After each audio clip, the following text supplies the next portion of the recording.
there, welcome back. I'm Amy. If you're new to my channel, I have been talking about being self-sufficient lately, and I have a whole bunch of content on seeking truth in your own life, finding truth in the world, and some of the current events that are going on. So if you like the content, thanks for being here. If you don't and you wonder how you possibly stumbled onto this channel, maybe you'll like the video, stick around. Today I'm going to be sharing 3 tips for prepper grocery shopping. Now, this is with the idea that, at some point grocery shelves will be completely empty, and what the heck do we do? Tip number 1, buy enough for a 30-day supply. What do you buy? For me, I really try to eat healthy, make a lot of my own food. And so what I'm buying is a lot of the base materials for doing that. Maybe that's going to be the flour and sugar, syrup, honey, different grains, beans, like dried beans, dried herbs, all those kinds of things. And this is probably one of the times where I would say you have to shop in the middle of the grocery store. Typically, I would like to say don't shop in the middle of the grocery store, because that's where all the prepackaged food is, and you really don't want to be eating that on a regular basis.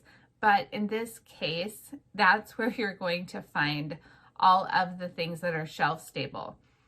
And when I say a 30-day supply, it's really just so that you don't have to worry about going to the grocery store for a 30-day period. I also kind of, in my mind, have about a 6-month spread.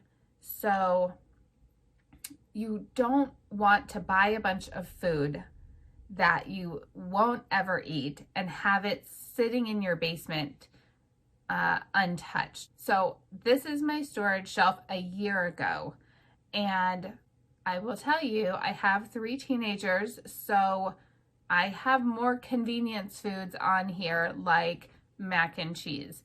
So tip number 1 is just buy enough for a 30-day supply, but don't get too far ahead of yourself. So what I like to do is I like to buy extras of everything that I use, like the peanut butter and the flour and sugar and mayonnaise and those kinds of things, and then use it as sort of my back stock from my kitchen, and sort of just have it there just in case.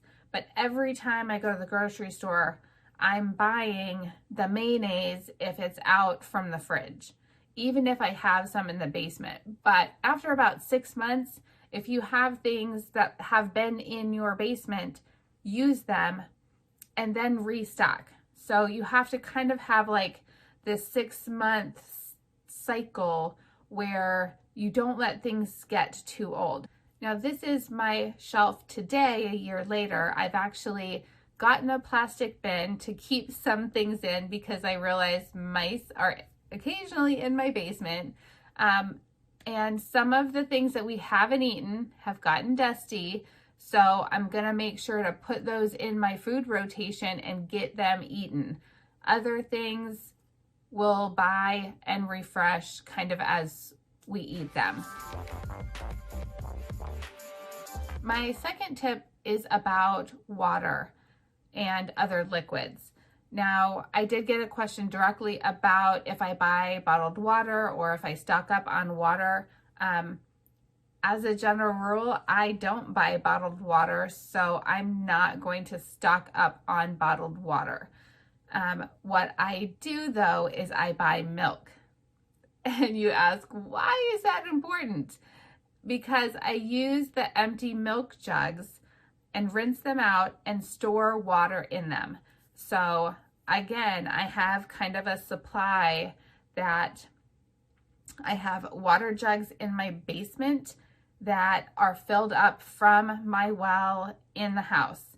And I have water jugs in my garage that are filled up from my rainwater harvesting tanks.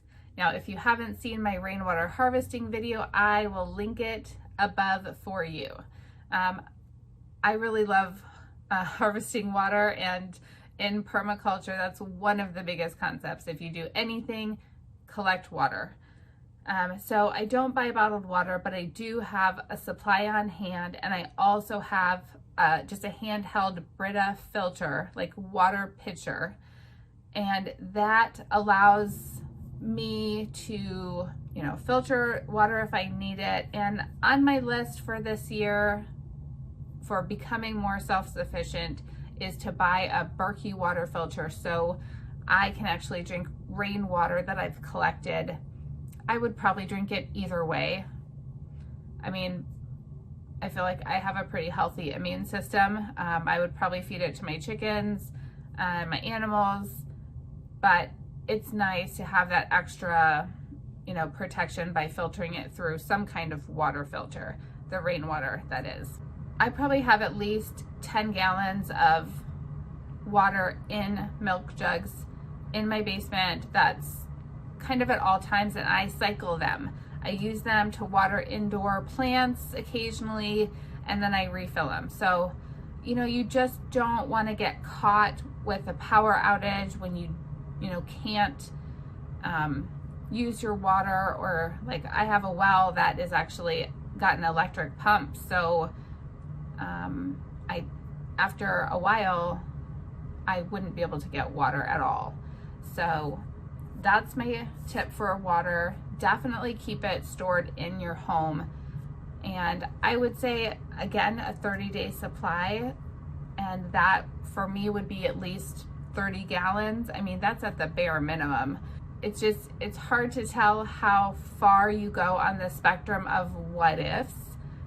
Hopefully, if you've got extra water, you can trade it for some frozen food items that your neighbor might have stored in their freezer. So to wrap up, tip number 2, have a supply of water, and you can also have other shelf-stable types of liquid. I wouldn't recommend, buying a lot of like pop or juice, but if it's not in the refrigerated section of the grocery store, you can keep it for 30 days to 6 months. Like ginger ale. You could buy a couple liters of ginger ale, and though it's not water, in the event of an emergency, there are things that you can substitute for water. My third tip, and also the things to absolutely avoid at all costs, are buying things that you won't eat and letting them go to waste. So instead of buying something like the soup that I didn't end up eating and going to waste, I would buy chicken stock or buy bouillon or just buy extra pasta, buy dried onions, buy the dried or shelf-stable materials that I can use to make my soup in my case.